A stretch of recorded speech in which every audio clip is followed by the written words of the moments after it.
Eu estava com o Richard numa das nossas reuniões.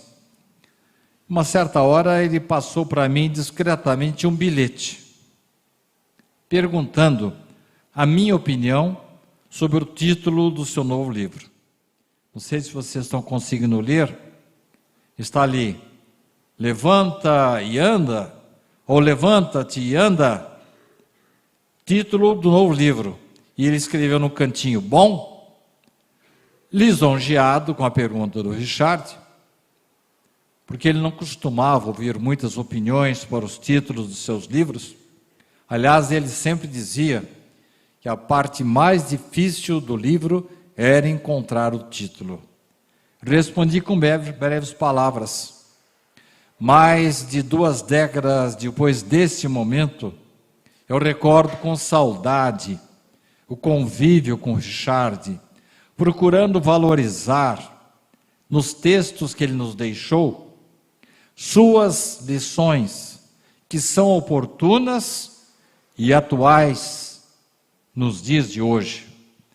Esse bilhete eu guardo com muito carinho, tanto o bilhete dele como a minha resposta.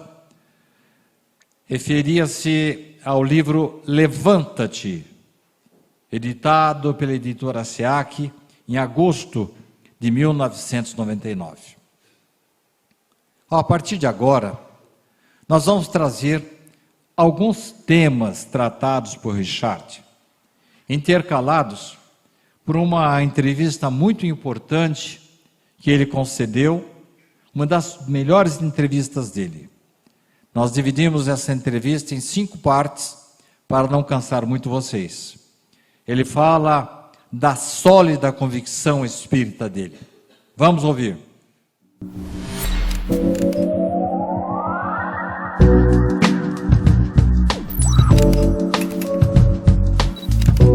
Desde pequeno eu estive familiarizado com o espiritismo.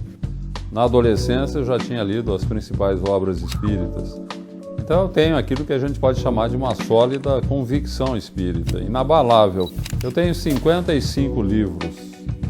E, sem dúvida alguma, embora o esforço seja meu no sentido de desenvolver os temas, há sempre algumas ideias que vêm da espiritualidade.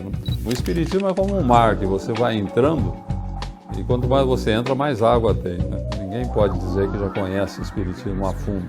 Eu digo que a humanidade está em processo de gestação, sabe? Nós não somos seres acabados ainda, mas estamos num processo, chegaremos lá. Richard completaria hoje, como já falei, 87 anos. Desencarnou dia 3 de outubro de 2018, antes, portanto, do período mais crítico da pandemia.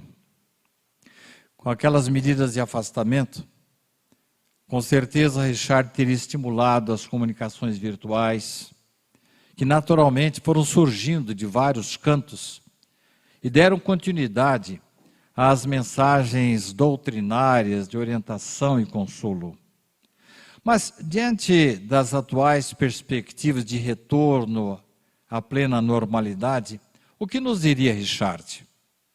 Com certeza, aplaudiria a iniciativa de sacerdotes, pastores, líderes espíritas, que estão se esforçando para chamar o povo de volta para as casas de oração. O padre da igreja que fica nos fundos da minha casa, ele percorreu o prédio inteiro em que eu moro, morador por morador, chamando o pessoal para as missas. Alguns amigos meus, pastores evangélicos, estão chamando os seus fiéis de volta aos cultos. Centros espíritas que durante a pandemia multiplicaram palestras e lives, estão se desdobrando para trazer de volta seus frequentadores.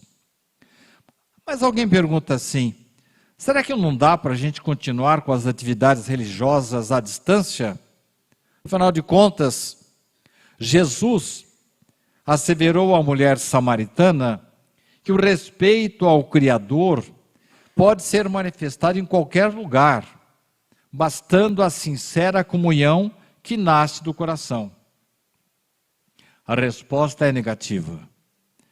Se em vários campos da atividade humana o home office veio para ficar por questões de economia, praticidade, o frequentador de casas religiosas não deve deixar que o comodismo comprometa suas atividades presenciais. Richard, com certeza, diante das novidades pós-pandemia, iria nos convocar à recuperação do tempo que passou. Com certeza ele iria lembrar de uma das suas narrativas. Eu vou trazer apenas um trechinho, porque no final da nossa conversa eu vou trazer essa história dele por completo. Ele fala de um religioso que viu uma cadeira vazia e foi visitar um fiel. Perguntou para ele: o que está acontecendo aí que você não está indo mais na igreja? Sabe o que é, pastor? Eu estou achando que eu não preciso ir mais, não. Eu posso ficar aqui em casa mesmo. Eu já conheço todos os hinos de cor, eu já ouvi muitos sermões seus. O pastor não falou nada. Simplesmente foi até a lareira desse fiel, pegou uma brasa e colocou ali de lado.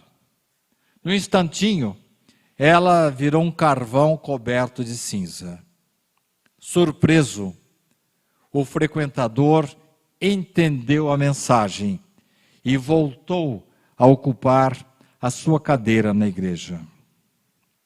Richard provavelmente nos diria: irmãos de todas as crenças, lutemos contra o comodismo e a ociosidade, sob pena de criarmos enorme sensação de vazio e inutilidade.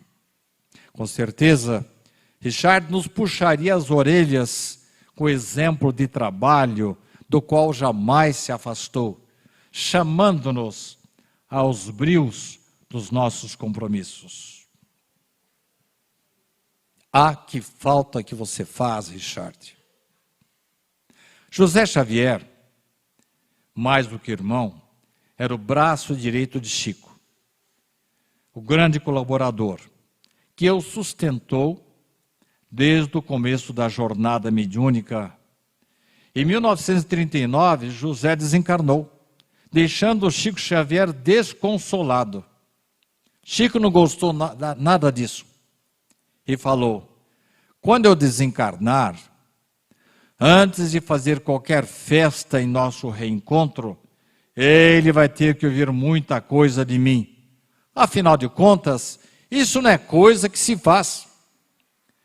Esta noite eu quero fazer a mesma reclamação. Pai Jacó, Mãe Maria, Guia Manuel, como orientadores do SEAC, vocês trabalharam mal. Há tanta gente no meio espírita que não deixaria saudades, e logo o Richard, nosso líder da casa espírita, teve que ser levado tão rapidamente. Há quem diga que ele foi convocado para serviços mais importantes na espiritualidade. Qual convocação, qual nada? Haverá coisa mais importante do que disseminar a doutrina espírita aqui no aquém do que no além? Desculpem, irmãos, o desabafo. Porque quem deveria estar aqui nesta noite, não eu, o Richard, mês de outubro, quem sabe fazer uma palestra sobre Allan Kardec, cujo nascimento aconteceu em outubro, assim como Richard. Eu fui atrás dos escritos de Richard, seus estudos, principalmente das orientações que ele nos deixou como testamento, para que nós continuemos, ainda que de longe, com a sua trajetória de amor e caridade. Vamos a mais um trechozinho da entrevista, quando o entrevistador pergunta para ele: Richard, Espiritismo é só religião? E ele responde: Espiritismo é uma filosofia que tem bases científicas e consequências religiosas.